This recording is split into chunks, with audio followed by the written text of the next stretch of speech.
Welcome to the Never Too Early Fantasy Football Podcast, where it is never too early for fantasy football.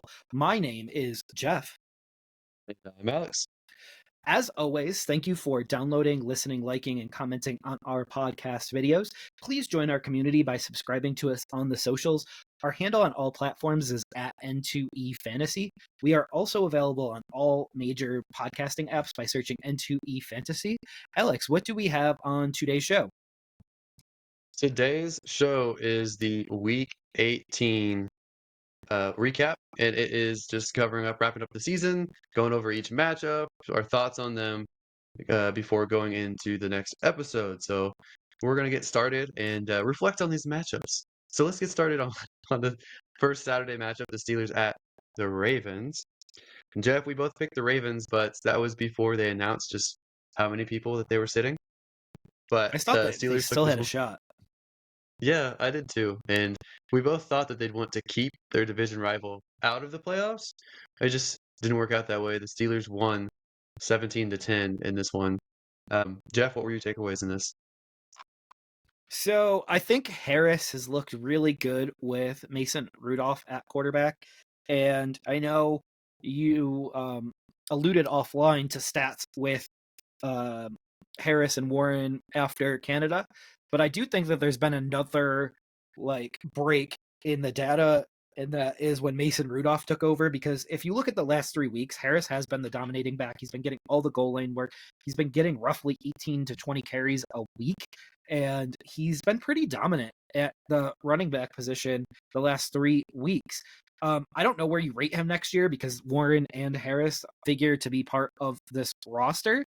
But what other stats do you have since Canada was fired on these two? So just to clarify and elaborate on those two, since Matt Canada was fired, so after week 11, Warren has outsnapped Harris 237 snaps to 208, but Harris has outcarried Warren 127 carries to 69. Harris has gotten all 3 goal line touchdowns, but Warren has ended up being more of the passing down back, so he's got more targets than Harris, so 32 to 11. Najee finished as the 13th in yards over expectation, while Jalen finished 3rd. So Jalen's the more efficient. I don't think that they believe that he can handle a full workload as a workhorse back. So Najee, for them, is the main running back. He's the bruiser. He's the one that wears down the defenses. Jalen's the change of pace when it comes to running back. He's also typically the third down back or the passing down back. So it's just going to be interesting. That's probably how they're going to view them going forward, and I think everyone should just adjust accordingly. Yeah, let me just elaborate on what I said, and then we can kind of discuss a little bit what you said. But the last 3 weeks, Harris has went 19 for 78 and a touchdown, 27 for 122 and 2 touchdowns, 26 for 112 and 1 touchdown. So since Mason Rudolph has taken over, he is averaging over 20 carries a game. And I think that's a big deal. So that's something that we can't discount. Yeah, I think that's huge. Now, will that carry over to next year? Maybe, maybe not. I would say roughly the usage that I talked about, but kind of in between. So I would say maybe a little less than 20 carries, but definitely the primary carrier. Yeah, and I think he's someone that gets better with the game going on. And there's something wrong with Kenny Pickett in this offense because a back like Najee Harris should be running the way that he has been running with Mason Rudolph. And I think that is the main thing that points out the issue with Kenny Pickett as the starting quarterback of Pittsburgh. Where do you see Pittsburgh going at starting quarterback in 2024? So I don't think that they'll necessarily get Pickett off their roster because he's got 2 more years left and then a 5th-year option, which they most likely won't pick up at this point. But they could potentially trade him. I would probably keep him. They'd probably move on from Trubisky, but keep Rudolph. And then if they have a chance, if there's multiple quarterbacks in this draft, if they have a chance to get one mid to late first, they might go after Penix. They might go after Jaden Daniels. They might go after Bo Nix, someone like that. If they miss out on all of those guys, I could see them trading for a veteran like a Justin Fields. I know you have a particular veteran that you would like to get signed there. And who is that, Jeff? So I think going back to like the Big Ben era, I believe that a guy like Carson Wentz fits that body type. the athleticism and the big arm ability of Ben Roethlisberger and could really open up that offense. And I would say that's my biggest complaint about a Kenny Pickett-led offense is the fact that the offense is not opened up and that it is just not um, it's not good and it's not producing fantasy players even with Harris and Warren. It's really hard to know who to start each week with Pickett in there. Pickens is not a fantasy option with Pickett in there. And Deontay didn't become an option until Rudolph became the full-time starter. Now, nowhere am I saying that Rudolph is a starting quarterback in this league, and I think you'll completely concur with that. And as you said, Trubisky is probably the most likely odd man out here. He does carry 4.6 million in dead cap next year, but that's kind of where I see them going.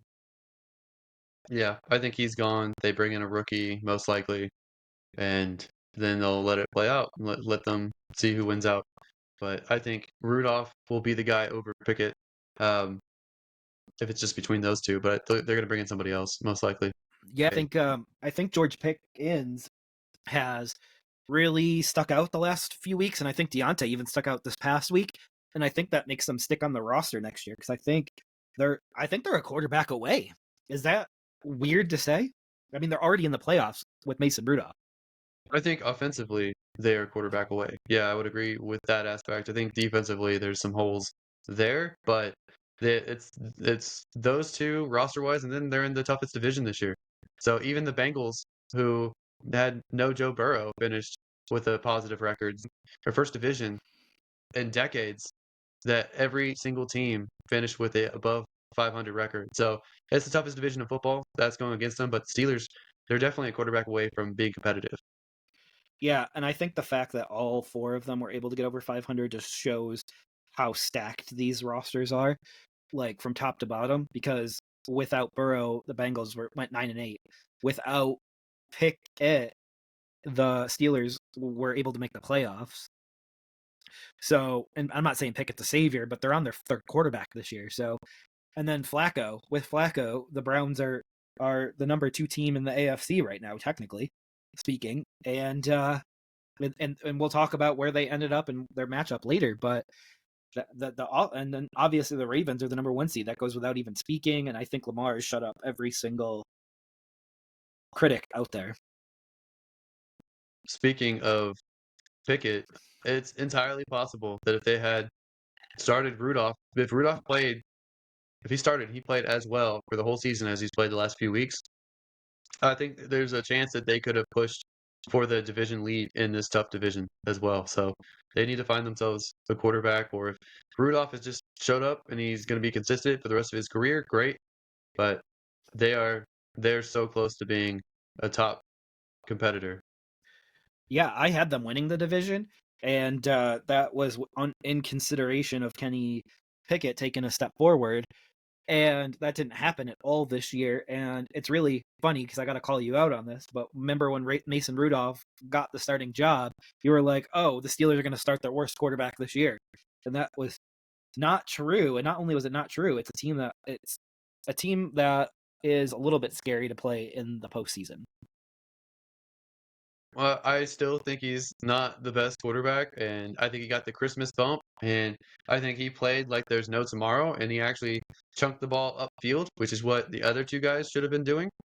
Yeah, But for sure. I think ultimately he'll come crashing down back to earth. I don't think he's going to be a permanent starter in the league, and just because he had a couple good performances, I'm not going to just turn around and say, "Oh, I was wrong." I'm going to say, "Oh, he outperformed what I thought, and he's going to come crashing back down." It's just a matter of time. Yeah, But it's just it's kind of like another Josh Jobs situation. But I don't have much else in this game. But obviously Deontay, Pickens, Harris, they're all draftable next year, and depending on quarterback will be where they go. And we'll start talking about rankings shortly, and as we hit the new year. okay, well, let's move on to the next matchup here, and that is the Texans at the Indianapolis Colts, the second Saturday matchup. And Jeff, you talked about me being wrong about Mason Rudolph. You picked the Colts here, and they lost to the Texans. I picked the Texans. I have to stay true to my team. I got it right. What did you make of the Colts in this one? Like they kept it close. They lost 23-19, But your boy, Gardner Minshew, did not look good in this one. It seemed like it was the Jonathan Taylor show for Indianapolis. Like he was the only thing keeping them going. Michael Pittman didn't look that great in this one. Josh Downs had a couple grabs, but there wasn't much going passing wise. Whereas CJ Stroud had a pretty solid week, uh, really accurate with 20 for 26, 20 completions for 26 attempts, 264 yards, 2 touchdowns, 0 turnovers. Devin Singletary had a decent week, but just not very very efficient with the carries, only averaging 2.6 yards per carry, but he got 63 yards and a touchdown. Nico Collins, 195 yards off 9 receptions and a touchdown. Huge week for him.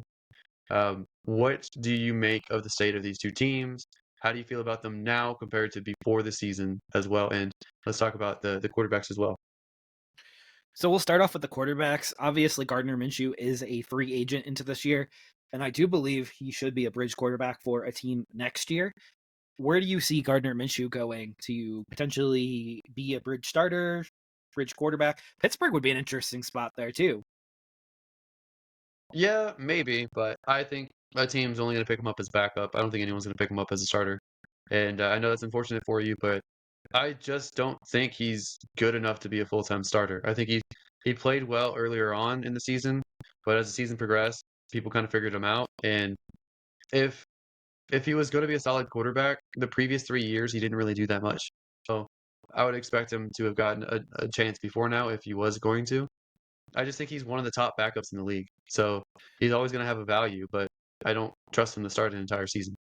Yeah, so he was on his rookie deal until last year. So last year was his first fight at free agency, and he went to a team that didn't have a quarterback. He didn't know they were going to get Anthony Richardson at the time. So I do think his goal is to try to start somewhere. And a team that we had predicted to go, for me, 3-14, and for you to go 4-13, to go 9-8 and just miss the playoffs by one game. I think that does say that has to be some contribution from the quarterback position to get them to that point. But before I go into any more of the Texans side of the house, because I do want to switch gears to the Texans side of the house here, only in the NFL can a team who lost to the Jets, the Falcons, and the Panthers make the playoffs, and also go to overtime with the Tennessee Titans can make the playoffs in a year, and that would be the Houston Texans this year. So they lost to the Falcons, the Jets, and the Panthers in the regular season and still made the postseason. So it'll be interesting to see what happens in their week 1 matchup with Cleveland. But I know you're a big Stroud guy, and I know Stroud wasn't available in that first Cleveland matchup. Where do you see in fantasy next year Stroud going for quarterbacks? Do you see him as a QB1, a top 12 quarterback option, or do you see him just outside the top 12? He's a QB1, a top 12 quarterback. It's kind of difficult to pinpoint exactly where, but I would say roughly around at least 10. So we'll see. He doesn't have the rushing upside as a lot of other guys, so he won't end up in the top 5 ever. But I think that he'll be more consistent and he'll have more weapons next year. So I like him. I think he's a solid guy to probably target in the middle rounds of your drafts. Yeah, I think for me, he's going to be just outside the QB1. I think I got him at QB15 in my early initial ranks, but he's going to be in like the Brock Purdy, Jordan Love area of fantasy. And before we bash those guys finished at 5 and 6 respectively this year. So that's like a pretty big deal. And then we always have Aaron Rodgers coming back this year. Obviously, I like him with a Garrett Wilson. So, and I think that offense looks much different with Aaron Rodgers at the helm. Kirk Cousins finished QB 24, and he missed half the season roughly. So it tells us where the quarterback position is, and B, I do believe that he'll be back with the Vikings, because the Vikings, I think, make the playoffs with Kirk Cousins. So I think they knocked the Packers out of the playoffs in that last spot. But just heading back over to the Texans and Colts game, Nico Collins for me, I know you mentioned that he had a big game. For me, next year, I'm completely buying in on him, which I did not buy on him going into this year. So I am a believer now. He is a late 2nd round, early 3rd round pick for me in 2024. He might even move up a little bit higher than that, but there's going to be some big alphas and running backs that go early in drafts as they should. And then switching over to the Colts, I know we talked about this offline, and I know we completely disagree on it, but I believe that Goodson should have caught the ball. I do agree that the ball could have been thrown better, but it did hit the receiver in the hands. But I put a lot of this on Shane Steichen, and the fact that he called a fourth down call to a running back that was at best the third string running back going into the day, maybe the fourth string behind Sermon. And I just don't know how you put your season on the line with a third string running back that hadn't really gotten a ton of work until the last couple of weeks. And even if it was successful, which it was drawn up well, does Goodson know to fall down before the goal line? Does he score and give Houston a ton of time to be able to go and score again? Because he did have a whole bunch of green field in front of him after catch it if he would have caught the ball. So I just think I would rather put it in like one of my veterans' hands, kind of like Michael Pittman, Jonathan Taylor, on that fourth down, even a quarterback sneak. Like, if you can't get 1 yard rushing the football, like, I just don't understand how you're in the NFL. So I think Shane Steichen with that call kind of ruined any bid that he had to get Coach of the Year. And I think it's a two-man race to get Coach of the Year. I know there's people out there that are saying the other coach in this game, D'Amico Ryans, deserves it, but no one will ever convince me otherwise with the Browns and Stefanski, with starting 4 different quarterbacks, losing Nick Chubb, and still being able to be the second best team in the AFC. So anything that I missed on this one, Alex? I know you want to take a victory lap on the Texans. Also, you just covered a bunch of different subjects, so I just want to talk about it. One, we'll just go in reverse order here. Kevin Stefanski absolutely deserves the Coach of the Year award, and I'm saying that as a Houston Texans guy. So I think what he's done is phenomenal. And you mentioned, without arguably the best running back in the league, pure runner in the league, Nick Chubb, with going to 4 different quarterbacks, actually 5 if you count Driscoll. So uh, the fact that they clinched the 5th seed, they easily could have competed for potentially the number 1 seed, just like the Steelers, just like the Ravens actually did this year. So that whole division is going to be super tough forever, and he deserves the award. So the previous one, which is the Goodson drop, it was a bad throw from Minshew. Like, you can question the call, but that's only because they didn't get it. If they got it, they would look like geniuses. They should have ran up the middle with Taylor, but Taylor was kind of playing a little bit banged up, which he did really well for playing banged up. If the ball was thrown a little bit higher up, or a little bit leading the running back, he wouldn't have had to catch it in try to catch it in an awkward turning position. He would have been able to catch it in stride, get the first down, maybe more. So I think Minshew just played sloppily, and it's not necessarily him per se by himself. It's the defense was able to harass him and make him nervous. So it's a little bit of both. But is that the play that I would have called? No. But could that play have worked? I think it could have. So it's a little mixed there. And I'll just say also for Minshew, I mean, you're giving him a lot of kudos for this season, but prior to this season, he had, I believe, an 8-16 record as a starter. He's not a starter in this league, and I think that Shane Steichen has made him look like he could have been a starter in this league. So I think a lot more credit goes to the coach. But as far as the execution, I think Minshew did a tremendous job for the situation that he was in, and with his limitations, I think that this is the best that you're going to get out of him. And for some teams that might have a little bit more roster talent, it may be worth it for them to go after him, because I think that if he has more talent around him, he should maybe do fine as a starter. But I don't think the Colts roster is that talented, and I think that they overperformed due to coaching. Is my thought. But I'm just enjoying the ride with the Texans. I think that CJ Stroud is a phenomenal young quarterback. I like D'Amico Ryans a lot. It's one of those cases where so far year one, hiring your one of your team legends actually has worked out. So I like that aspect as well. So I'm just gonna enjoy the ride, and I think the Texans have a good chance to beat the Browns next week. But we can talk about that in the next podcast. Absolutely, and we can move on. Some of our other games will have more quick hits, and we can move on to the Falcons at the Saints. We both got this one right with the Saints. Bijan finally shows up when it doesn't matter, but Arthur Smith did get fired after this game, and we'll cover that more in the news in a little bit. And then the Saints scored up scored a late touchdown to run the score up, and that causes a stir. And apparently, Dennis Allen asked them to take a knee, and Jameis Winston and the team overrode him and ran a scoring play touchdown to Jamal Williams, who had 0 touchdowns on the year after leading the league in touchdowns last year. So I kind of understand where Jamal Williams was coming from there. So what are your thoughts on this game here? I know this one might be a quicker game because it didn't really have any playoff implications or anything like that. Yeah, I'm not one of those people who believes in um, going easy on your opponents just to be nice at the end of a game like that. I think that you play it smart, and if you're able to keep the chains moving and wear it out, you can do that. But I think that if you're overwhelmingly ahead of somebody, there's no need to necessarily wear out the clock just to be nice. And I'm totally all for what the players did, getting Jamal Williams a touchdown. I think that that's a good locker room chemistry thing, and who cares about your division rivals' feelings? So I like that. I wish there's more confrontation within divisions than what there currently is. I feel like should bring some old school days back, and I'm all for running up the score on somebody.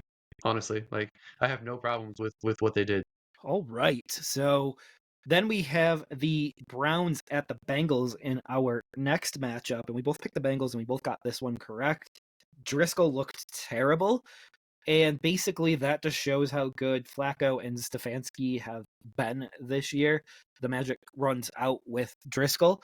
And then also, Joe Mixon blew up in a Week 18 matchup, but this could be his final game with the Bengals. Like, I think that he comes back next year because he did take a pay cut, but it does seem like they really like this Chase Brown guy in the backfield, and that's a name to look out for next year. But do you think this is Joe Mixon's last game with the Bengals? Honestly, I think it's 50-50. I could absolutely see them bringing him back on a cheap deal. I think that they could let him go. I think he still provides value for a team, and this kind of game is what I wanted him to do every week all season, and I think he was capable of it. So I would like to see him back. I think they're probably the best team for him, and I don't know that Chase Brown is actually good enough to start full time in the league. I think he's more of a change of pace back. So if I was the Bengals, I'd much rather have Joe Mixon. If I was Joe Mixon, there's nowhere better to be than with the Bengals. So that's how I would view it. This is a team that's probably going to lose Higgins, but I think an interesting name to watch might be Andre Ilisova. I can't ever say his name. I think that he is someone who was taken in the 6th round of this last draft, and I think that he is someone who could do next year what Rice did this year. He could be a lesser Puka Nakua next year. I don't think he'll get close to the stats necessarily that Puka put up this year, but I think he can fill in a role like a Tyler Boyd, like Higgins did. I think he's someone that could be a wide receiver 3 for fantasy rosters in the future.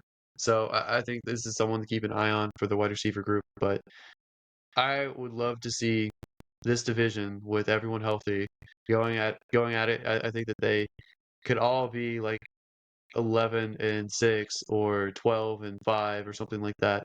This is just a loaded division. Absolutely, and it'll be interesting to see how it shakes out in 2024, and we will not make predictions on that necessarily until we know kind of what the rosters look like for 2024. Like, is Flacco going to be the Browns quarterback, or is Watson going to be the Browns quarterback? Is Burrow fully healthy, and who is he throwing to? Is Higgins on the team or off the team? So there's a lot of things to look at. I do think that premier pass catchers will be tagged, so I think your Higgins, your Evans, those type of players will be tagged because they don't want them to hit the market. They rarely hit the market these days, and you are more likely to see a tag and then trade uh, out of this here. Anything that we missed on this matchup before we can hop over to the matchup that gave your Texans the division? I think that pretty much covers the Browns and Bengals, so we can move on to the Jags at the Titans. Oh, right. So the Jaguars squandered the division by losing this matchup. We both lost this game. What changes do you see incoming for the Jacksonville Jaguars? Oh man, I think that they're going to change up their entire defense a little bit, shake that up to make it more potent. I think that they're going to probably change up their offense a little bit. What they should do is fire their offensive coordinator. I don't know if they're actually going to do that because he's buddies with the head coach. Um, I don't think that they didn't do what they needed to do, in my opinion. They didn't get creative with Calvin Ridley. They kind of got a little predictable with him. Granted, I think when Christian Kirk comes back, they should be more dynamic as well. But their offense just looked mediocre. Their defense looked even worse. They were a huge disappointment for a lot of people. Not for me as a Texans fan, because I will gladly cheer for them in their demise. But there's a name that the other division teams have for the Jaguars, and that's the Glitter Kittens, and they always seem to disappoint. They always are just bright and shiny to the media, and they just aren't very good. Um, I think that this team, in my eyes, no one else is going to believe this. No one else is going to take my side on this, but I think Trevor Lawrence is one of the most overrated quarterbacks in the league. He was overrated in his draft, being the best prospect since Andrew Luck. The team went 1-5 their last 6 weeks, and the one win that they got was when the backup started. So I think Trevor Lawrence's decision making and his touch is completely off. I think he has all the talent and skill set in the world, but he he's very poor lately on getting the right touch. He's very poor on decision making, ball placement the last few weeks. And I know you look at it and you're like, hey, he gets some stats, but with the roster, with the weapons that he has had, he should be much better. ETN has dropped off in efficiency the last few weeks as well. So this offense is just broken. It's just broken. Yeah, I mean, I can see the offense being broken, but I am 100% in disagreement with it being Lawrence's fault. Lawrence has battled through injuries all year, and that has to be taken into consideration on this here. And he also was missing Christian Kirk the whole back half of the year, which I know he has Calvin Ridley, but I think Kirk Ridley, they make each other better when they're both out there. I just think that if when he's fully healthy next year, I don't expect the injury bug to hit him again the same way it did this year. And I think it is their division next year and going forward because I do think he is the best quarterback in that division. And I know you're rooting for the opposite for obvious reasons, but I think you're incorrect when it comes to that.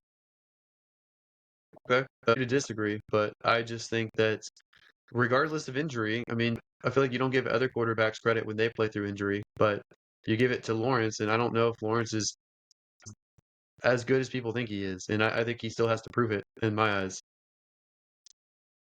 We'll see next year. But do you think that the Jaguars re-sign Ridley, or do you think he gets franchise tag?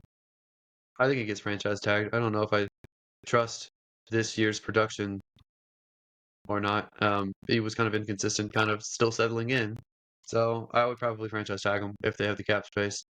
Um, Yeah, and as I said, I like him and Kirk together. I think they complement really each other pretty well on the field, and it gets a little frustrating for fantasy. But yeah, I think he's back with the team either way. But yeah, they'll probably tag him and then try to work out a long-term deal, as we've seen before. well, you thought I was crazy in the offseason when I said I think that they should be valued close together, and I'd rather take Christian Kirk because he's getting drafted much lower than Ridley, and I think they're going to have similar production. Well, they did have similar production. If not, Christian Kirk was better when he was out there, and Christian Kirk got hurt, and that production went over to Ingram. So I think that maybe you come around to that since then that Christian Kirk should be valued a little bit more than he was this past offseason. I think they're going to be very close next year. And I think I was way too high on Ridley this year. And basically, I think they're going to be a lot closer next year. I think they're probably going to be in the 20s for wide receivers for me, where this going into this year, I had Ridley in the teens and I had Kirk in the 30s. And I think they'll both meet in the middle somewhere. You think that's fair? Uh, Yeah, as long as they're both healthy. Yeah. But we can talk about the Tennessee side of this as well. Derrick Henry had a really good farewell game with 153 yards in that touchdown. So I think he's trying to show that even though he's 30, that he can still play in the right situation. So I think that he already said goodbye at the end of that game. So I think he's gone. I think that the Titans probably told him that they're not going to pay him.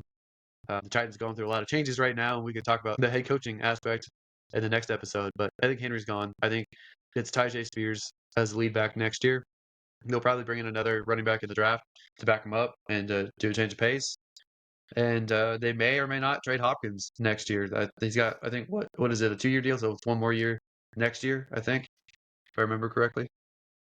Yeah, it was a 2-year deal, and I don't see them trading him unless he wants to be traded. If they're rebuilding, I could see him wanting to leave. Because that's one thing he said he didn't want to do.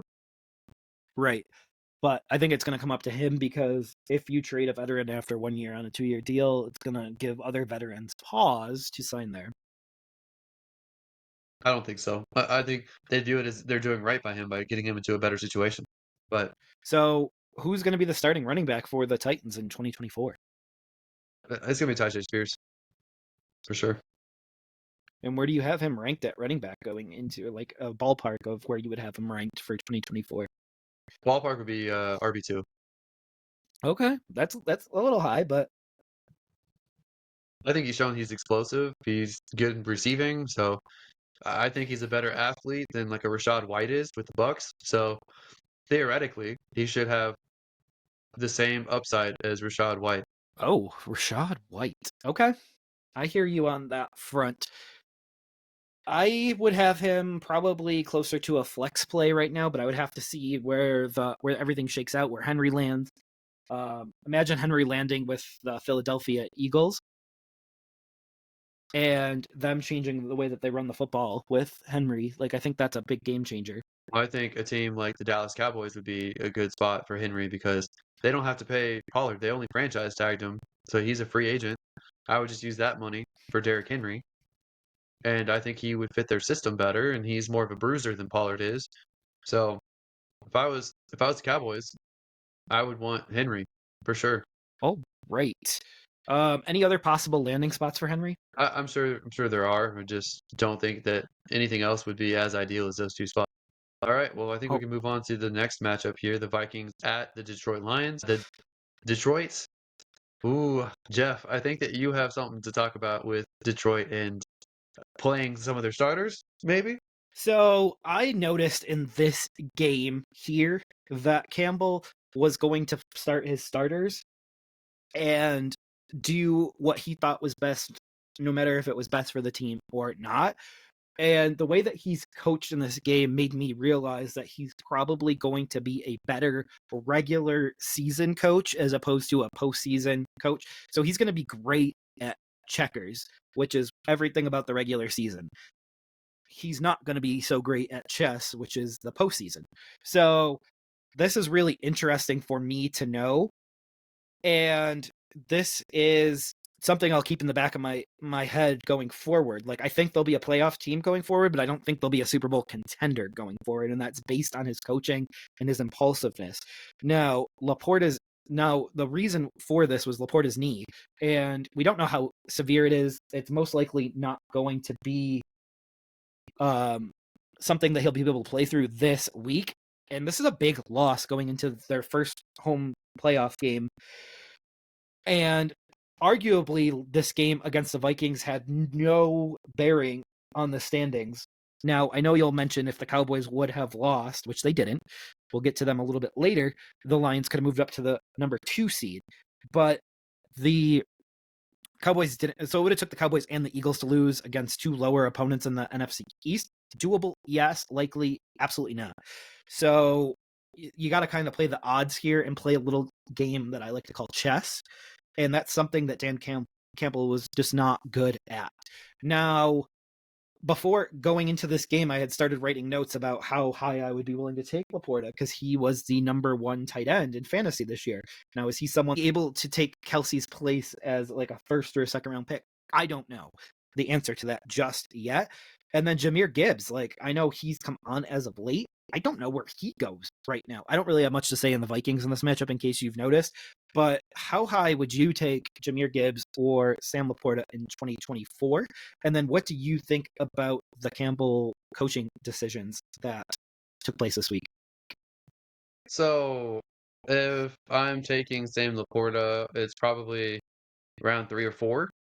If I am taking Gibbs, I would probably take him in the same area. For me, I don't know if Sam Laporta is going to put up the numbers next year that he did this year. so I wouldn't count on it. So I wouldn't chase points, but I would still value him earlier on in drafts. Jahmyr Gibbs is going to split with David Montgomery next year. Will he get a bigger piece of the pie? Probably, but I think his upside is capped because Montgomery is there. So I'm not taking him in the first 2 rounds. If somebody else does that, I'm going to let them do that, and I'm going to pick better value in each round. Okay. So you probably won't end up with either of them next year? Probably not. I will just say I would take James Cook over Jahmyr Gibbs next year. I know that Jahmyr Gibbs finished with a hair's breadth, a little bit more points than James Cook did. They're like right next to each other, but I just don't trust that he'll put up first round value or second round value. Same thing with Laporta. All right. Anything else on this matchup before we hop over to... Dan Campbell, we're Oh, talking yeah. about him. I think he's a player's coach. He's a coach of conviction. He's a coach of encouragement. He's a man's man. I think that he sticks to his guns and he's like, "Hey, we're gonna do this," and I'm not gonna lie about it. We're actually gonna do it. Um, does he always make the best tactical decision? I would say no, and I think that could bite him in the butt in playoffs. But I also think that he gets the players riled up and gets them performing at the highest level, and I think that that's something to give credit to him. And the Lions have won the NFC North for the first time in like 30 years, roughly, and had the best record that they've had in like 30 years. So I'm going to give the man some credit, and I think that the fans probably are going to love him for a long time up in Detroit. So I'm going to give him the benefit of the doubt and think that he'll probably grow and learn to make some better decisions going forward. I hope so, because if not, then the Lions are in trouble as far as winning a Super Bowl. I'll also And say we picked this one right. We didn't say it, but we both picked the Lions. we did. But I think Campbell needs to get out of his own way and stop coaching with so much emotion. And a lot of it was from the week before with the no report issue in Dallas. And I think that coaching on emotion is silly at times. And it was not a week to coach on emotion, especially when it's a week that you could be getting your players ready and rested. And their opponent this week, which we'll talk about later, did rest their starters and get. So we're going to be able to see the difference if the Lions show up next week and beat their opponent senseless. Then obviously I could change my opinion on this, but I don't think it's going to matter that much because bye weeks do happen during the week and it doesn't impact them that much. So just one bye week. And I think the players could have used the bye week to rest up and get healthy for a postseason run, because it's not all about the next week. It's about the next 4 games, potentially 3 playoff games in the Super Bowl. So I just think it's short-sighted that he played his players, and hopefully he learns from this. But right now, I'm skeptical. Right, well, let's move on to the next matchup here. We'll just power through the next few. So Jets at Patriots. We both picked the Patriots. They went out with a whimper this one, and the Jets beat them pretty well, 17-3.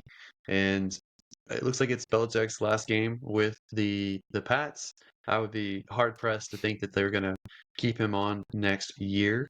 And I mean, honestly, with the Jets as well, I think that they have some offseason questions. Like they performed okay absent of Aaron Rodgers, but he's going to be 40 next year, and he'll be 41 in December of next year.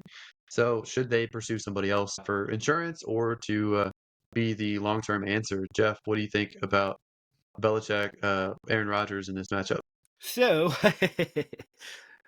I think I think he'll be back with the Jets next year. I think he'll be the starter. I don't think he'll tear his Achilles on the second or third or fourth play of the season. And they definitely should pursue. So I think Zach Wilson won't be on the team from what I'm reading and hearing and gathering, but there are going to be quarterbacks that are available, and they should pursue and listen and try to get a high-end backup just in case the young Aaron Rodgers has something similar happen to him again. And I meant the old Aaron Rodgers. He's not so young anymore. But as far as looking at the free agent list going into this year, you have your Carson Wentz, which we've talked about. We have Gardner Minshew. We have Kirk Cousins. I don't think Kirk Cousins should be a backup in this league. I think he should still be a starter. You have your Jameis Winston. That would be an interesting one there. And I think Jameis Winston has worked his way out of New Orleans with that fiasco. And that's totally fine. Baker Mayfield's is a free agent right now, not a backup. I expect him back with Tampa. Sam Darnold's a backup that I would consider, but I don't think a reunion with the Jets is likely there. I think his time left a very bad taste in his mouth there. But even like a Joshua Dobbs, because he's someone that could fill in for a game or two and produce some magic.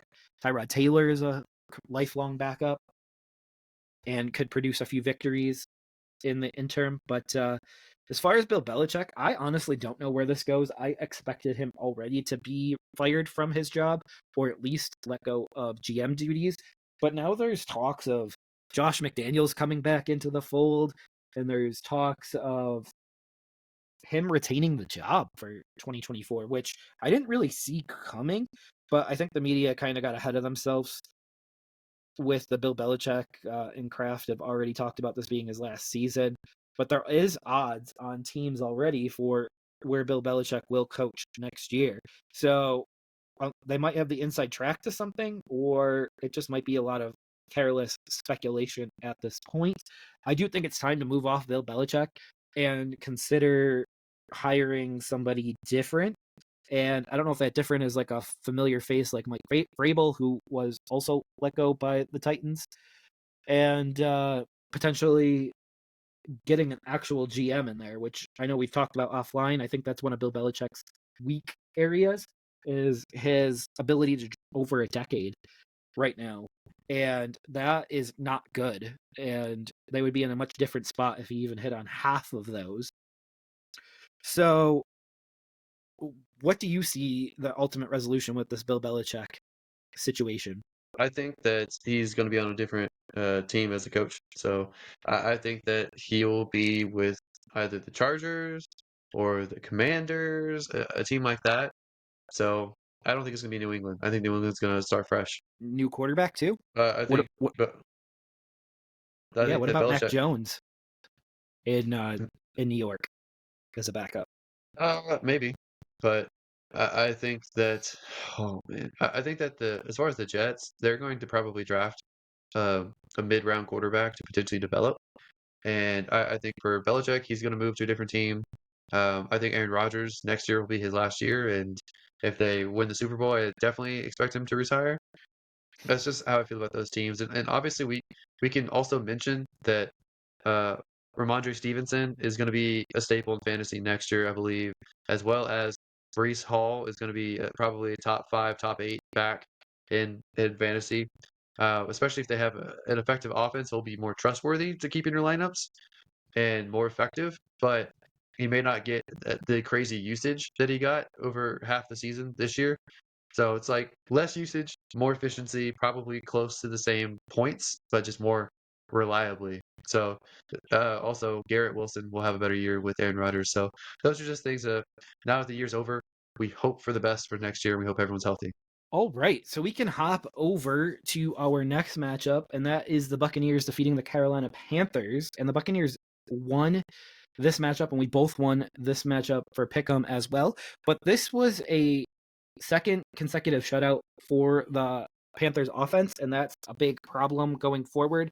Hayden Hurst did come out this week saying that there's a lot of voices, and that is the part of the problem with the offense. So I'm really hoping David Tepper listens to all of this feedback and doesn't go with "I'll show them." I'm really hoping that he hires a guy that's the one voice inside of the building and everyone shares that same vision as that one voice, because it is very clear inside of the Panthers organization that there were a lot of different voices and a lot of different ideas of where they should have went and should have drafted this year or should bring the offense. We have the Bucks on the other hand here that score no touchdowns in this game, score 9 points on 3 field goals, and they're kind of limping into the postseason right now. They've had back-to-back bad offensive performances, and yeah, I think it's safe to wonder if Baker will be back in 2024? And then if he's back, at what price would both sides feel comfortable bringing him back on? Like, is it a franchise tag number, or is it lower? Is it higher? Is it longer term? Any thoughts on the Baker thing, and then obviously where the Panthers organization is going forward, Alex? So with Baker, I think he'll be back on a relatively short deal. So like maybe a 2-year deal, maybe a 3-year deal, something like that. I think he'll be cheaper than the market, uh, like cheaper than the franchise tag per year. So I don't think he'll get up to that. But I think he's their best option for the short term, rather than scrapping everything and starting over. And they have to make a decision about Mike Evans and several of their defensive players. So they have to figure out how to fit everyone in under their cap. And I think signing him to at least a few, like 3 years or something like that, would open up the cap space because the first year is typically like much lower as far as cap hit. So that's something that they can do. For Carolina, I think that they need to scrap basically everything and start over. And that's not something that you as a fan want to hear. But I don't think DJ Chark is worth being on the roster. Honestly, I think he's more of a deterrent than a help. I would keep Adam Thielen because I think he's a good veteran presence. I would work on my offensive line because their offensive line was one of the worst in the league. I'd bring in an offensive-minded head coach, an up-and-comer, open my checkbook for him, and make him a fairly competitive offer. I would want to hire a new GM who can work with that head coach because me, I'm not in the mindset that the head coach runs all the personnel decisions. I think that the GM and the head coach should work together and sometimes butt heads because they need to discuss everything and not just have yes men. So I think that they need to work collaboratively together and not necessarily just have one person pick everything. But they certainly don't need 27 talking heads all having input. So um, I think Tepper needs to step back as an owner and find people he trusts and let them run things. And that's the only way that it's going to get better in Carolina. And this is coming from a Texans fan and a Houston Astros fan who has suffered through many terrible years. So I know the pain that you're going through, and I hope they get it straightened out. Yeah, and I think they will. They just got to get the coach right, and they got to get the owner out of the coach's ear for a little while. I do think the next coach does get a good amount of time to get this right, because Tepper does not want to be seen as the guy that just goes through coaches now, because he'll never get anybody. So I do think, in a weird way, this is an ideal situation for a coach to go in and actually have a decent amount of say, and then also a new general manager as well. So there's a chance to have a good combination walk into this building and figure it out in hopefully relatively short order. All right, let's move on to the next matchup, the Bears at the Packers, and we split this one. So we had different options, and I went with the Bears. I was wrong. You went with the Packers, and the Packers pulled it off. Embarrassed the Bears for the second time this season, and not a good look for the head coach in Chicago or the starting quarterback. So Fields and Eberflus are two people who could potentially be somewhere else next year. Jeff, what do you think about Justin Fields going into 2024 and especially after 2023? Is he with Chicago next year? Is he somewhere else? What would you do if you're Chicago? And then what do you think that they will do? Dude, I honestly have no idea, and I know that is the worst thing to say as a host of a show, but I think if I'm the Bears, I can't pick up his May 2nd option. I can't guarantee him a fifth year with top 10 money at the quarterback position. I just can't do it. He lost to Jordan Love, who I do believe is a better quarterback than him at this present moment. And I think they have about the same amount of years, but Justin Fields has considerably more starts than Jordan Love at this point. And Justin Fields also does have the better weapons in Cole Kmet and DJ Moore. Um, and Jordan Love's playing with kids right now, first and second year pass catching options, and a lot of the time he's on his third or fourth option because Christian Watson, Luke Musgrave, Jaden Reed's in and out of the lineup, Romeo Dobbs is in and out of the lineup. It's just it doesn't matter the turnstile. The Packers still make the playoffs in this one. Jordan Love performed better this year than Aaron Rodgers did last year. So this proves that the Packers did the right thing moving off of Aaron Rodgers onto Jordan Love. And I think a similar thing could happen here with the Bears. The Bears have a shot to pick a generational talent. Now, from my perspective, you're going to be lucky to get another 5 to 7 years out of Justin Fields, the way that he plays, the way that he runs and gets hit and such. If you take the right quarterback, you have a shot for 10 to 15 years, double the amount, paying him less. I think the right option would have been to fire Eberflus, start over from the beginning, and go from there. So the issue is going into next year, the Bears enter, let's say Kirk Cousins is back with the Vikings. Let's say Jordan Love is back and now he has second year and third year receivers and pass catching options, and they take another step forward. Let's say they even have an alpha on that team. And I think most likely out of that bunch, just looking at stats early, Jaden Reed could be the alpha of that bunch. And that's just a name to watch out for the next couple of years, because he could be like another Devonta Adams out of nowhere that just starts producing at a very high level. And so, with that being said, you also have Goff and the Lions, and there's a chance, a really good chance, that the Bears are the fourth place team again in that division with Fields and Eberflus again. So I just don't know what they're gaining by signing Fields to a long-term deal, picking up his option, any of the above on that. So I think it's time to move off of Justin Fields, try to get a pick for him and move him on. I'm not saying Fields is done in this league. I'm just saying it's not working in Chicago right now. Thoughts on my comments there? I know that was quite a bit right there. I think two things can be true at once. I don't think that Chicago has done him any favors over his time there, especially the first 2 years. I don't think he had a legitimate wide receiver to throw to. I don't think he had a workable line to work with. I think he was playing in a division with three teams that were much better than Chicago as well. And I don't think he had an offensive-minded head coach. I don't think he had good play callers. So I think all of that was going against him. And I think you can also say the other thing that's true is he hasn't been good enough. To commit to. So they're in a position where they have a much improved roster this third year, and they have a good wide receiver now. They have a top tight end now. They have some running backs that could be uh, the guys. They just have to sort through it. And I think that the Packers aren't that good of a team yet. And I think that Minnesota, depending on their Kirk Cousins decision, they might not be a good team depending on how that plays out. So I think they're very appealing to a new head coach because they'll have the first overall pick. You can choose to build around Justin Fields if you want that style quarterback, because you can trade down and get a whole bunch of picks, or you can choose whatever quarterback in this draft you want and trade Fields away and just try to build from there. And I think that they're an easier division than I think the AFC West would be. So I wouldn't necessarily be jumping through hoops to move to take over the Chargers or the Raiders, because I think that division to me is a little bit tougher than the NFC North. And I think that the NFC in general is an easier conference than the AFC, because you look at the playoff race for the AFC, there were a bunch of teams that got close to or had an above 500 record and didn't make it on the AFC side. So I would much rather be in the NFC and start with the Chicago Bears. So I think that it's all going to depend on whether they keep Eberflus.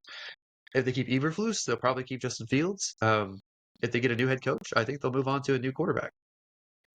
Yeah, it seems like they've already committed to Eberflus this year. So unless there's a surprise coming down, it does seem like it's going to be Eberflus. But again, is the drop off from Fields to Caleb Williams, we'll say, at the one spot, is that a drastic drop? Because the salaries between the two of them is going to have a drastic difference after this year. Well, Caleb Williams has hinted that he would not go to Chicago. And I also can think that it's not a guarantee that Caleb Williams is the best quarterback in this draft. So but we're going to be diving through some prospects later, and I'm going to be doing some film study on these guys. And I think that it's possible that I might not like Caleb Williams as the number one quarterback. So to answer my question, do you think from Fields to Caleb Williams, it's that big of a drop off from at quarterback there in year I mean, one? even on the downside of Williams, no. So if we went like the absolute floor for Williams, it wouldn't be that much of a difference. Contract wise, they would save them a lot of money. Um, that he'd be under a cheap deal. The upside of Williams is much, much higher than Fields as well. So I think it makes sense at this point to roll the dice on a rookie. But you better be right about that rookie because if you're not right, you're going to look bad, especially if Justin Fields goes somewhere else or stays in the NFC and you have to face him.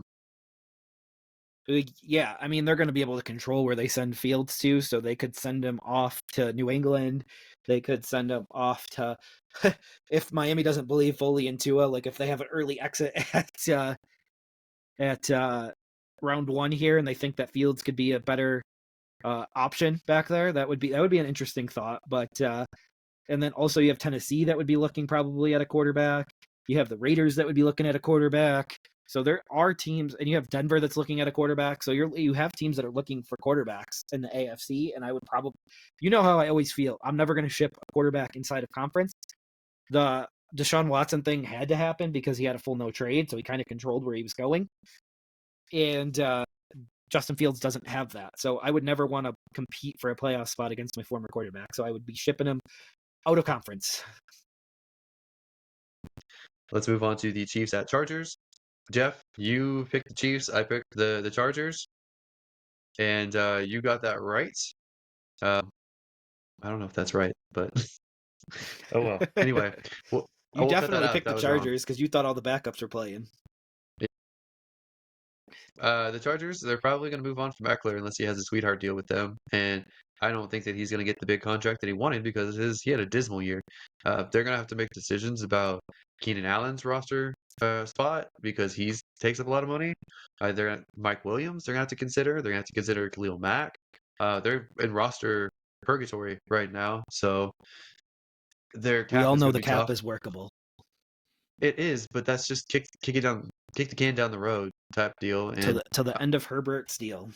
and they're in Keep the same kicking it. division as Patrick Mahomes. They're in the same division as the Raiders. They're in the same division as Sean Payton and the Broncos. Like that, to some coaches, that may be off-putting, and also California's state taxes may also be off-putting.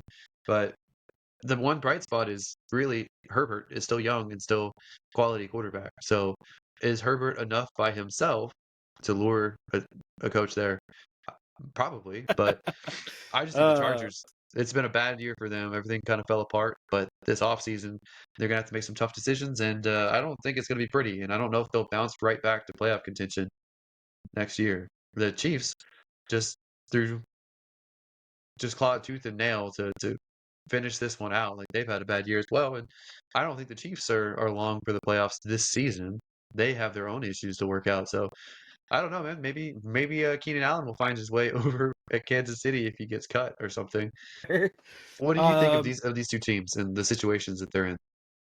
so neither team performed to the level that I thought they would this year. So this kind Yeah. of is interesting to watch going forward. I do think Rasheed Rice, they have something there in Kansas City. I do think also the Chargers will get back to what they were good at when Mike Williams and Keenan Allen and Quentin Johnson are on the field at the same time next year. I do think all three of them will be there. I do think Keenan Allen will take a restructuring to stay there because this is where he wants to be and this is where he's been for his whole career. And I see him finishing his career with the Chargers and Justin Herbert. And there's no reason to move on from him. I don't know if you noticed, but Keenan Allen this year was a top 8 fantasy wide receiver, and he didn't play the last 3 weeks. So let that sink in and let that sink in to the point where that's Justin Herbert needs this player on the field with him. Well, I'm aware. I traded up in a fantasy draft to be able to take him in a redraft league, and he worked out quite nicely for me until the end of the year when I desperately needed his production, and he was injured the last few parts of the year, which brings back the injury concern issues of old. But I will still roll with him next year if I'm able to get him at a reasonable spot. I hope the injury stuff will knock his price tag down, especially in redraft leagues.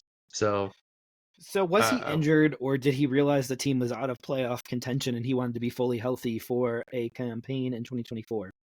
see, Jeff always accused me of being the conspiracy theorist, but it's really him. It's really him, especially Yep. about these injuries. But it makes sense to like not risk if something's sore to not even risk further damaging it for nothing. It does, but the correct thing is for the team to make that decision and not the player. So if And they the may team, have. yeah, they may have, and if I was them, I would have because he's the best thing that they had going for him offensively. Because Mike Williams is nice to stretch the field, but he doesn't put up the same production. It's definitely not Quentin Johnston right now, and maybe it will be Quentin Johnston in the future, but not at this moment. And He Eckler, took a mini step forward, but not the Rishi Rice step forward. yeah, not the Puka Nakua step forward. It's true. But a But lot of teams, I would say all the teams passed on Puka Nakua in last year's draft. all the teams passed on Tank Dell, and he was phenomenal while he was healthy. So I don't You're know, gonna man. laugh at where you're gonna laugh when you see where I have Tank Dell for I'm sure I will. 2024. I'm sure I will, Jeff, because if you have him below at least wide receiver 3, then you're wrong. Oh, Like I have him at wide receiver 16 right now in my initial ranks. you have him at 16? That's high. I Yes, thought you were sir. gonna be low. No, I thought you're gonna laugh because I'm so high on him this year. I think he's Uh, the next Tyreek in the making if he can just make a few adjustments. you talking about Tank Dell? Yeah. So you have Nico Collins at what spot and Tank Dell at what spot? So this is very preliminary, very, very. So I don't want anyone to write this in stone right now. But as of right now, I have Tank Dell wide receiver 16, and I have Nico Collins wide receiver 15.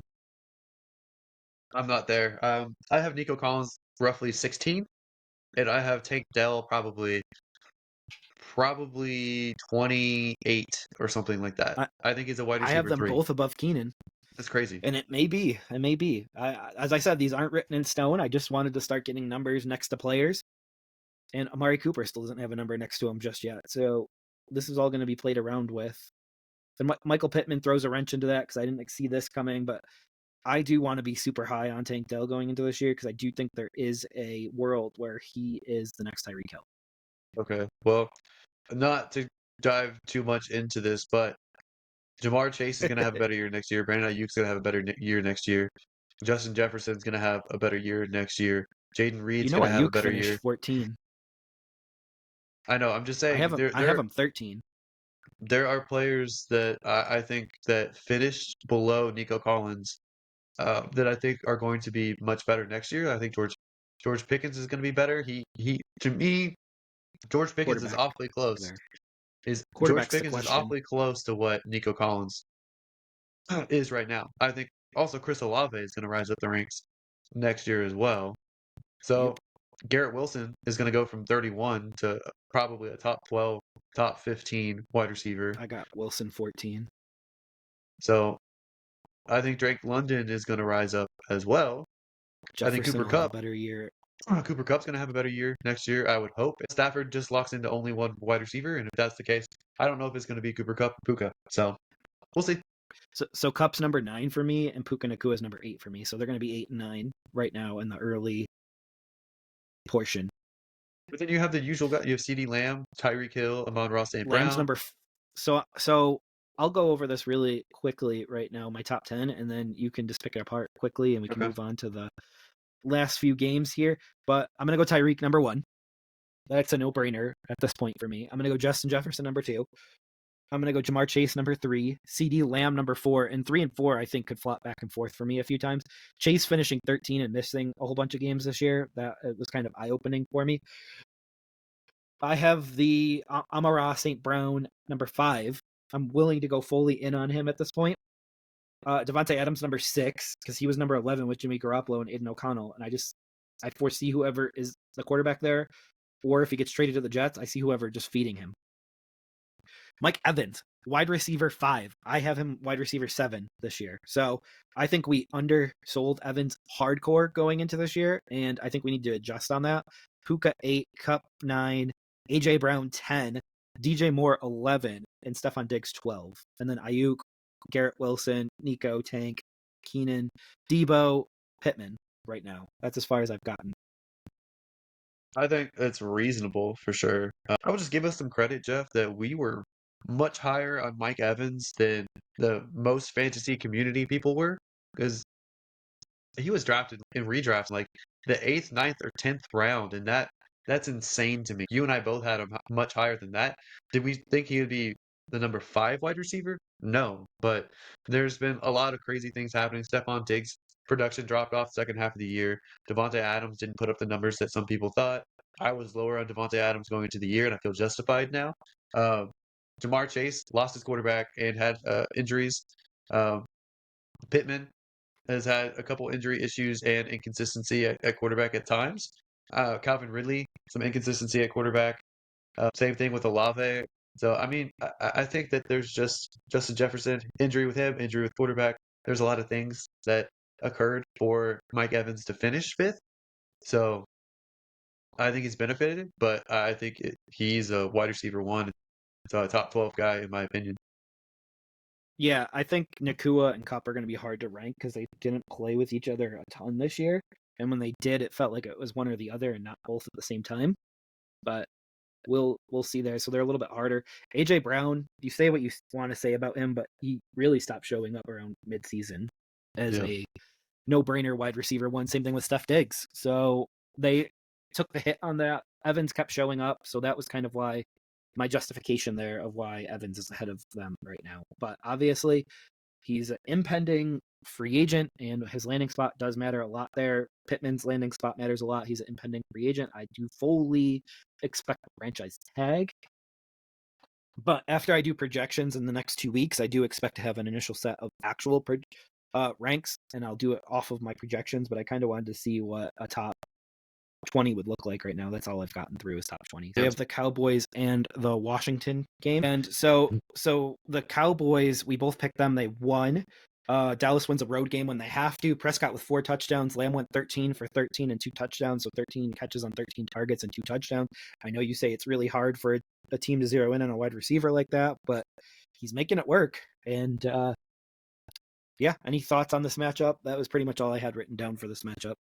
Yeah, I just thought for almost a quarter that Washington could upset the Cowboys when I was watching the game, and then the Cowboys just laid it on them. So sorry, Lions, you risked your tight end for no reason. It didn't work out for you guys, but good for the Cowboys to not have this disappointment happen like right at the end of the year. So they finished strong and clinched that 2 seed. So good for them. With a Um, road win. with a road win. That's a big Uh, deal for them. yep. So we But they can. won't have to go on the road until 3 weeks from now. So now they can just sit at home, and I think they have a shot at the NFC Championship game. But we'll see. They obviously get Green Bay week 1, and then obviously we'll see week 2. But I just think that the Cowboys being at home is a huge advantage for them. It's not necessarily an advantage per se. It's more of they struggle away. So it's definitely going to help them go further in playoffs. But we can discuss a team that didn't get the away victory, and that's Broncos at Raiders. You picked the Broncos, I picked the Raiders. Raiders ended up winning. Um, Granted, the Broncos didn't do themselves any favors by starting to sit him over Russell Wilson just for like a contract issue, is kind of what we suspect that it could be. I don't think that Russell Wilson has lived up to the contract that they gave him. And so if they could find a way out, I think they would, but they probably are stuck with him another year. I don't think I need to point out that extension hasn't even started yet. The first year of his 5-year extension is 2024. Oh boy, that was just not a wise contract. And you can say the same about several other ones out there right now. But I've been very consistent that I think that the Broncos are going to improve next year, and I don't think that this was the year for them. So I think that they will potentially be a playoff team next year. They came pretty close to it this year. I think that you could almost say the same for the Raiders as well. I don't know if Aiden O'Connell will be the guy starting next year or not for them, but I think that he did fairly well for a mid to late rookie quarterback with the team that they have. So I think that whether it's him, whether they bring in another guy, whether they bring in maybe a Minshew, I think Minshew would actually fit in pretty well with this Raiders roster, especially with Jacoby Myers and with uh, Devontae Adams. I think he could be good for them, so that could be a spot. Or they could end up drafting somebody this year. We'll see, but both of these teams are potentially playoff teams next season, in my opinion. Yeah, I think the Chargers will be on the upswing too because they'll have Herbert back. So I think this division's going to be hard again. And then obviously the Raiders and Broncos don't know what they're doing at quarterback. And O'Connell, you can't throw 60 yards in a game. I know they won it, but you still have Devontae Adams and Jacoby Myers. And to throw 60 yards in a game, I feel like to say there's nothing around him is just it would be insincere and it wouldn't be the correct way to look at it. So Devontae Adams should at minimum have 60 yards in a game. And same thing with Jacoby Myers. So to have Okay, 60 yards but total on offense was bad. he threw 244 yards, had 2 touchdowns, 0 turnovers this week. And the week before, he did just fine as well. So, I mean, I think that they should have beaten Indianapolis, and I think Aiden O'Connell was a good part of that as well. He threw 300 yards against Indianapolis, 2 touchdowns, 0 turnovers. I don't think he's the problem. I think he had one down week, and you keep harping on that same down week, but the 2 weeks after that have been pretty dang good, especially for not being a first round pick as a quarterback. He was a mid to late round pick, and I think he's done fairly well, especially since he started the year with Josh McDaniels as his head coach. So I think you got to give him a little bit more credit for what he's done. Yeah, I mean he's looked okay. I do think he'll be a career backup, but we'll see what the Raiders do at quarterback with the position. He did complete 62% of his balls, 12 touchdowns and 7 interceptions in his 10 starts this year. So he's averaging just over 1.1 touchdowns per game, 1.2 touchdowns per game. So that would have to improve dramatically, especially with pass catchers like Devontae Adams, who is Uh, still a top 5 pass catcher in the league. I don't think Devontae Adams is a top 5 receiver. I don't. I didn't. What? I didn't going into the year, and I feel like I'm correct. He finished 11 with Jimmy Garoppolo half the games and Aiden O'Connell, a 4th-round rookie, half the games. So you're saying if he had a competent quarterback back there the entire season, he wouldn't have finished top 5? No, I don't think so. Okay, there would definitely be a bump. There Just how would be. big of the bump Absolutely. from 11 to whatever. But what is unquestionable is it does appear that the Raiders do have a new bell cow running back in Zamir White, who had over 20 carries in this game. And it is that the direction that they move in and they move off of Josh Jacobs going into this upcoming year? I mean, financially, that's what I would do if I was the Raiders. I would roll with Zamir White. I would draft a rookie running back to uh, be behind him Me and too. potentially supplant him if he doesn't work out. And I would let Josh Jacobs walk and see what he can get on the free agency market. And Absolutely. I think we can also talk about Javonte Williams for the Broncos. I was concerned that he wasn't going to be 100% this year and not put up the production that we would expect because of the coming off the injury from last year. I don't know if it's 100% that or if it's just the usage with Denver, but I feel like they have too many running backs running. Um, they aren't getting enough plays. I don't think the offense has enough plays. They aren't running the ball enough. So I think that it's a scheme issue. I think that he's in real jeopardy of falling out of the top 24 for running backs for me next year. I think I might have him like running back 30 or lower, and they could even bring in a new running back in the draft to potentially replace him. So if I'm a Javante owner, I'm worried. Yeah, and I'm not sure that Javante is Sean Payton's guy, and that's something to be worried about as well, because Sean Payton has made it very clear that he's going to pick his guy. And so that's just something to be on the lookout for. So now let's just power through these and Rams 49ers, I'll let you go. All right, we got this one right. The Rams won this one. Wentz plays and plays well in a spot start. 2 passing touchdowns, a lot of rushes. So he actually showed that he has some of his athleticism back, which he hasn't shown really since the ACL injury in Philly. So this is a good showing for Wentz to go into 2024. And I do think there'll be some spots where he can either potentially start or he could be potentially that backup to a new rookie quarterback or the bridge to that new rookie quarterback. Just something to look out for. The Rams winning late does pave the way to a dream matchup for me. in a matchup with the Lions. So it's now Goff, who used to be with the Rams, now playing for the Lions, against Stafford, who used to play for the Lions, now playing for the Rams. That was a famous trade 3 years ago, all paying off. And the Rams rested their starters, as we mentioned earlier. The Lions didn't. So we'll see which strategy pays off in the Sunday night matchup. So they get the actual premier spot too, because the NFL does agree with me that this is the premier matchup. All right, I can't wait for next week. We can move on to the Eagles at Giants, and we both picked the Eagles, and the Giants definitely put up a fight and got the victory in this one. And Jeff, I will let you do this one as well. Oh, right. So a lot of backups in this one too. I know the Eagles initially had started all their starters, but they laid another egg, and Jalen Hurts and AJ Brown get hurt in this matchup, and then they wave the white flag and put all the backups in. Um, is it possible that Hurts misses this week? It is possible, but it's not likely. So it's just something to be on the lookout for.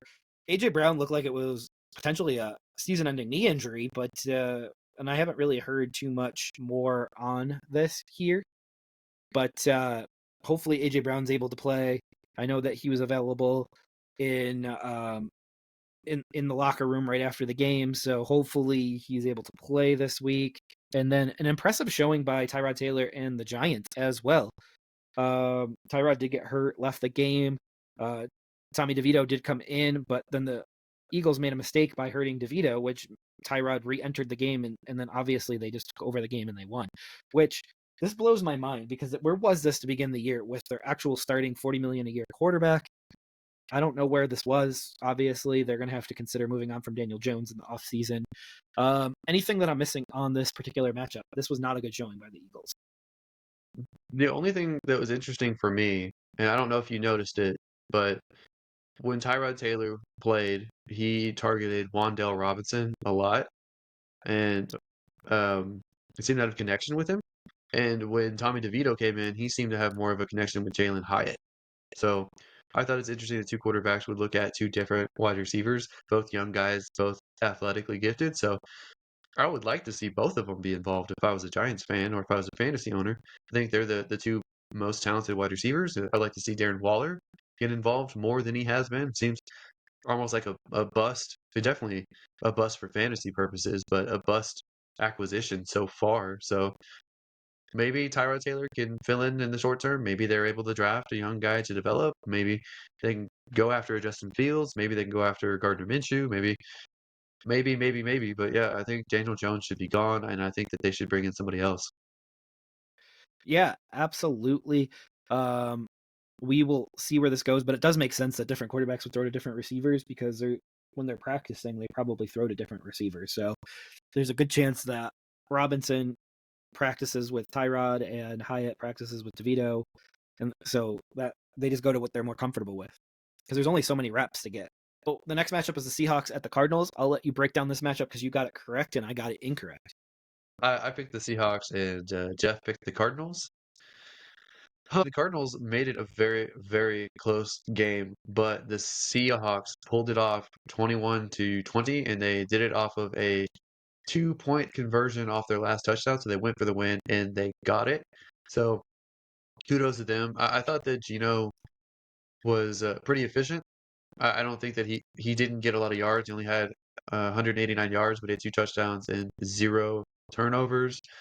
There's just a lot of times I feel like he checks down, and that bothers me because I feel like I feel like his short yardage is just off target sometimes, and there are times that he throws in tight windows. So these are concerns that I have, but I still think he's a quality quarterback in the league. If not a top one, I think he's in the middle, and I think that I expected more from Seattle overall this year, as well as from their offense. So I don't know if it's because they lost Canales to Tampa Bay or what the situation is, but I think that they should be better than what they are. And sure, you'll point to the quarterback. On the other side, Arizona played pretty well. James Conner had another big game. That's why I think he's still going to be the guy next year. Uh, the the head coach there, Gannon, has already said that Kyler Murray is going to be their 2024 quarterback. So props to you because you've been very adamant that that's going to be the case and very adamant in your belief of Kyler Murray. To me, Kyler Murray is still a little iffy, but he's one of those guys that they they gave him a big contract, and I think they're stuck with him for a little bit longer either way, whether they like him or not. Michael Wilson had a really good game, finally. Six targets, 6 catches, 95 yards. I think he, Connor, and McBride will be a very good core for this team going forward. And they have a big decision to make with Hollywood Brown. I know the team said that they'd like to have him back. I just don't think that he's good enough in the league to be a number one. I don't know if he's good enough to be a number two. I think he's very athletic, very unpolished still at this point in his career. That's not good. I'd rather have Rondale Moore than Hollywood Brown at this point. So, Jeff, what did I miss here, and what were your takeaways? So I think Seattle moves on from their quarterback this year. He's going to be 34. They took a step back, even though they added a lot of offensive pieces with JSN and Charbonnet. But this is not something that was not predictable because they were the most traveled team this year, and we did mention that going into this year that was going to be an issue with this team, is that they had really lost their ability to be well rested with the traveling the most, by far the most out of any team. I do think Michael Wilson does turn into the number one or number two on this team, depending on if they go after Marvin Harrison Jr., if Marvin Harrison Jr. does declare for the draft. James Conner, 27 carries. He is entering his age 29 season this upcoming season, so they are going to have to start looking at replacements, moving in a different direction, maybe not for 2024, but beyond that, because typically there's a cliff after 28 for running backs. They do have Michael Carter, so that's something you need to look out for there. I do think that was very intentional that they got Michael Carter on the team. I do think Kyler Murray did get better as the season went on. Obviously, he's trying to get confidence back in his knee and his running ability. And I do believe that the Seahawks did not win this matchup. The Cardinals lost it because there was 2 late kicks missed by Prater, and it was a 1-point loss. So I just think that 9 times out of 10, this was that 1 time out of 10. I think Prater makes at least one of those kicks 9 times out of 10. So I think Seattle got a little bit lucky in this situation. But all it did is damage their draft pick selection because they were already eliminated by the end of this game by the Packers. Is there anything you'd like to comment on that I said, or do you want to head to the amazing matchup of the Sunday Night Football? Let's head on to the last matchup of the week. All right, we have the Bills at the Dolphins. We both got this one correct. Tyreek did show up for Sunday Night Football, at least for the first half, and he ends an excellent year, and he'll be in contention for a top 5 fantasy pick in 2024, but he did keep limping off in this game. And I did say top 5 pick in 2024 because I do believe CMC, Justin Jefferson, Jamar Chase, and Tyreek will all be in consideration for that number 1 overall pick. And obviously there'll be different leagues going in different directions, and there won't really be a wrong way to go in that. The Bills did get stopped at halftime, and I thought maybe that was going to cost them the game. That did not cost them the game. And Miami has to go to Kansas City, and now Pittsburgh goes to Buffalo. But here's the kicker on that. Miami is leaving 60-70 degree Miami to go to 0 degree Kansas City to play on Saturday. So this was actually a really big loss, in my opinion, for Miami, because I don't really see them responding to the cold weather of 0 degrees very well, especially when they could have been at home 60 degrees. So this is a much bigger loss than we would like to admit. They definitely have a issue against good teams, and they have the lead at halftime, but there was a good punt return on Buffalo's behalf, and there was a great back of the field catch for a touchdown that kind of put the Bills ahead ultimately. But in your opinion, what is Miami's issue right now? And then also my second question for you is, are the Bills or the Ravens the team to beat in the AFC currently? For Miami, I think that their issues are that Tua is not as good of a quarterback as his stats would indicate. I think he's a mediocre starter. I think he's a game manager type. I think he has a very weak arm, which makes him very limited. But, he's also not very large in stature, and it seems like he struggles to see the field. So a lot of his production is from practice repetition and estimating when a wide receiver is going to be at a certain spot. So like anticipation throws, not necessarily him being able to see it. And then he relies heavily on yards after the catch from his receiving group and his running backs. So I think that's one limiting factor.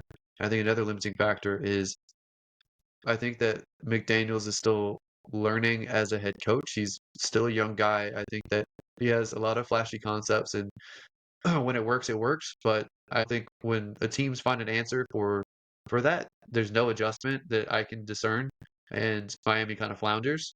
So I think that they need to be able to make adjustments, be able to change the play calling when things don't work. I think they need to find other ways to make it work in game, and that's one thing that's been holding them back. They've not been good against good teams, and good teams typically have good defenses, and they shut down what you do best. And I just I think that there's something missing from Miami, and I think that they need to be more of a run-heavy team with the personnel that they have. I know everybody likes Tyreek. Everybody wants Tyreek to get 2,000 yards, but I don't know if that's the best thing for the team.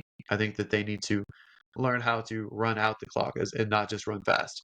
Yeah, I think next year they're going to be fully healthy going into the year, and we'll see if their game plan changes for next year. And to address the Bills question, are the Bills the team to beat or the Ravens? Right now, I think the Bills are. so I can't imagine any team that's going into the playoffs hotter than the Bills are right now. And to have your quarterback have 3 turnovers, have more turnovers than touchdowns, and still win the game against a playoff team, I think that's incredible. And kudos to Josh Allen for fighting through his own mistakes. Kudos to him for putting the team on his back. Um, they weren't getting anything done in the ground game. Miami, one of the few things that they did good was shut down the ground game a little bit. But Josh Allen, just phenomenal, phenomenal game, and that's with the mistakes that he made. He still found a way to win, and I think that Miami should be feared uh, a little bit, but Buffalo, people should be terrified of Buffalo at home. So I think it's going to be very, very interesting in the playoffs. We are in a good spot. All right, well, that does it for this episode of the Never Too Early Fantasy Football Podcast. Thank you all for downloading and listening to this episode, and please don't forget to like and subscribe. Please leave us a comment and share the show. Every little bit helps. You can find us on all podcasting apps by searching N2EFantasy and with our handle at N2EFantasy on all social media platforms. Please join our community and give us a follow. Until next time, take care of yourselves and remember, it's truly never too early for fantasy football. Thank you again. Thanks, everybody. Bye.